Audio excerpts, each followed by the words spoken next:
I was talking yesterday about using world building in the fantasy and sci-fi genres as a tool for change. It creates this safe playground for testing out ideas for how we could create societal and governmental structures in a way that isn't what we have in the real world right now. It took me a while to realize that in my own writing. When I first started writing the Threads of Destiny series, I set it up in a very typical fantasy framework where the heroes and heroines of my books are growing into being the new government. They are growing into being the new leaders, specifically via the route of monarchies, so queens, kings, so on and so forth. This is a very expected and standard trope in fantasy. And it made sense to set up my first book in the series within this expected framework because world building often takes up too much of the focus when you're building high fantasy societies.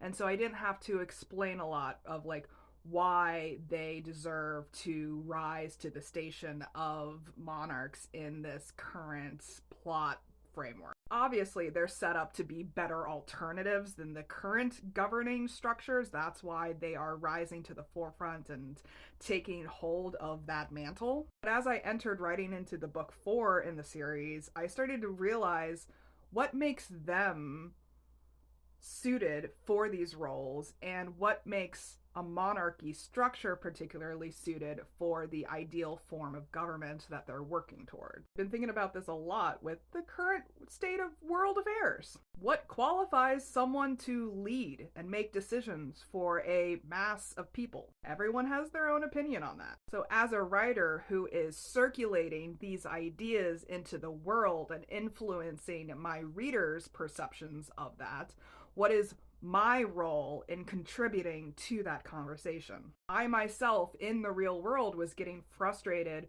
with the idea that people could rise to power because of some predetermined decision making or moral system. I didn't want my books to fall into that trap either. So book 4 heavily starts questioning that system. Is a monarchy the best form of government in this high fantasy setting that I've created? It also gave me an opportunity to think about the whole capitalism economic structure as well. And the FMC for book 4 was a perfect vehicle for a lot of my angst surrounding those topics. She is big mad. Book 4 disrupts this expected formula in interested ways, and I'm interested to hear how my readers respond to that. If you want, you can hear me read a passage at the launch party that I'm throwing on Saturday, November 15th. It's virtual, so everyone can join. Hit me up if you want the details.